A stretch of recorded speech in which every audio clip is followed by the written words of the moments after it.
Hola, ¿qué tal? Muy buenas tardes. Mi nombre es Iván Herón Beitia Razón. Soy alumno de la maestría en Administración de los Servicios de Salud de la Universidad de las Américas, Puebla. Estamos en el curso, obviamente, de calidad de los servicios de salud y nuestra tarea es la 1.1.4, que es planeación, organización de la calidad y estrategias para el cambio organizacional en instituciones de salud. Y obviamente el objetivo primordial de esta tarea es elaborar una exposición vía video en donde se explique la metodología con estrategias para generar un cambio y disminuir la resistencia al cambio organizacional. Me voy a permitir hacer una introducción previa de nuestro equipo de trabajo. El equipo está constituido por Blanca Susana Rivera Lozano, por José Eduardo Hernández Paniagua y por su servidor Iván Herón Beitia Razón. Mediante voy a permitir hacer la introducción. Esta introducción es enfocada al por qué el generar un cambio en una empresa no es algo sencillo. Se necesita un extenso trabajo donde debemos prácticamente luchar contra ideas ya establecidas y contra la comodidad de la rutina. En uno de los modelos de John Kotter nos explica que se necesitan prácticamente 8 pasos para una gestión del cambio, los cuales a continuación se los vamos a explicar. En el primer paso se tiene que crear un sentido de urgencia. Primero tenemos que identificar las amenazas que se tienen dentro de la empresa, es decir, las situaciones en las cuales si nosotros no hacemos algo para modificarlas, van a poder prácticamente ser un impedimento para que la empresa crezca, ¿no? Luego tenemos que contestarnos una pregunta que es primordial. ¿Qué pasa si el cambio no se hace? Si esta pregunta se contesta y la respuesta es negativa, para la empresa se tendrá que correr la voz acerca de este debate que se tiene que realizar. Si la mayor parte de los tomadores de decisiones, que en este caso es más del 75%, lo aceptan, se tiene que tomar la decisión de iniciar el siguiente paso. En el siguiente paso, o en el paso número 2, previo a este análisis del paso número 1, en donde nosotros ya establecimos que tenemos un problema y que lo tenemos que identificar, como en esta unidad que es un hospital materno-infantil y que prácticamente tenemos la necesidad de crear un modelo de triage obstétrico, un modelo en donde se activen códigos Mater para que llegue la gente y actúen de manera inmediata ante la atención de las emergencias obstétricas. Si no existiera, obviamente tendríamos un problema dentro de la institución. El problema sería que nadie se apegaría a la paciente que llega bajo un tenor de la emergencia obstétrica. Ya creado esto, iniciamos con el paso número 2. El paso número 2 es el de formar una coalición. ¿Qué tiene que ver con esto? Que se debe de convencer que el cambio es necesario. Le tenemos que decir a los tomadores de decisión que se tiene que establecer una estrategia dentro de la institución, en el cual aquí ya va un aspecto más personal, por decirlo así, en donde se tiene que comenzar a realizar la búsqueda de líderes para que ellos puedan tomar una decisión y que impulsen el trabajo en equipo. Se necesita de un equipo multidisciplinario, y es decir, que estos muchos líderes deben de saber temas diferentes y deben de ser expertos para que se dé una mejor visión del cambio empresarial. Pasa como en esta institución, a pesar de no ser una empresa privada, es una empresa que forma prácticamente conforma muchos de los elementos que una empresa u organización requiere. ¿Por qué es importante formar una coalición? Porque es importante formar un comité en el cual se dictaminen cuáles van a ser las funciones o las actividades, en donde se debe de convencer prácticamente que este cambio tiene que ser necesario, ¿no? Formar un comité que sea experto, que se apegue a la normatividad externa y que haga políticas internas para que a su vez estas políticas sean dadas a conocer al personal y que sepan qué van a hacer ante cierta situación de necesidad, que en este caso es el de crear prácticamente una estrategia para establecer un triage obstétrico.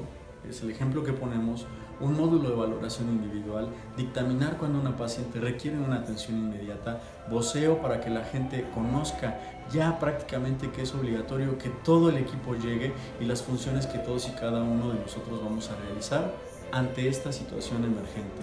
Es el ejemplo que establecemos y que obviamente al interior, en este punto, por eso se tiene que formar una coalición entre los tomadores de decisión.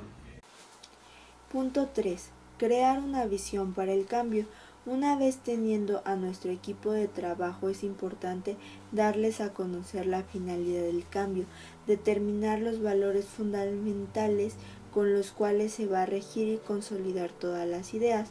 Un punto importante en este apartado es que la coalición debe ser capaz de explicar la visión en menos de 5 minutos, tratando de abarcar toda la idea general. Esto dará seguridad y firmeza a lo que estamos planteando.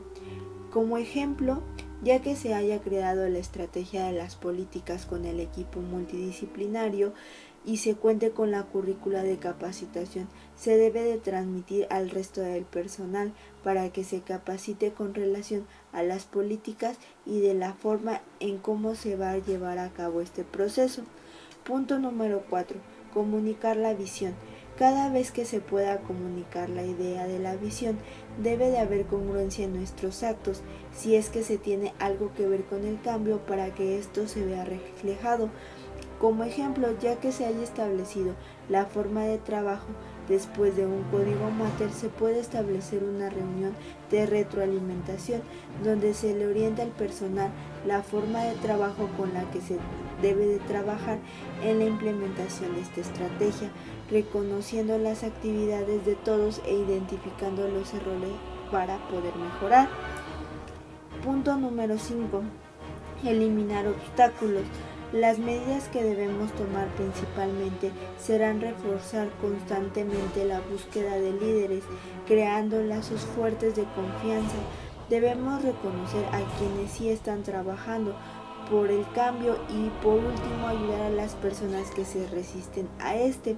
Como ejemplo podemos mencionar cuáles son las barreras para la integración en los códigos del personal y quienes se están burlando, se ríen acerca de las actividades que realizan e integrarlos a este tipo de actividades.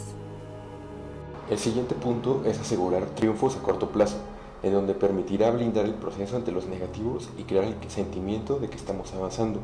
Para esto debemos ser precavidos, actuar estratégicamente buscando el éxito asegurado y en este momento no debemos de arriesgar, puesto que es de esto de que dependerá la credibilidad que tengamos para con los demás. Entonces, seleccionaremos muy bien nuestras batallas para poder ganarlas todas y un consejo importante es que no elijas metas costosas de esta parte del proceso. Y bueno, en nuestro ejemplo, abriremos seguimientos, controles, simulacros para que todo el personal lo aplique y lo conozca constantemente e identificar quién es renuente al cambio. El siguiente punto es el número 7 y es construye sobre el cambio. Una vez que tengamos triunfos a corto plazo con ellos, iremos generando nuevas ideas y procesos para avanzar y construir sobre lo que ya fuimos ganando con los previos. Debemos comenzar a sumar más personas al cambio para fortalecer una coalición. Y existe un ciclo en esta parte del proceso que será planear, hacer, verificar y actuar. Este va a estar en constante movimiento y hará que se vayan ampliando los triunfos a corto plazo y solidificamos el cambio inicial. Para nuestro ejemplo, los triunfos son comentados con base al tiempo, la aplicación, rápida identificación de pacientes de riesgo, diagnósticos, tratamientos y estabilización, y bueno, por ende, una mejora en los procesos de atención médica y paramédica, además de la administrativa. El último punto es anclar el cambio de la estructura de la empresa.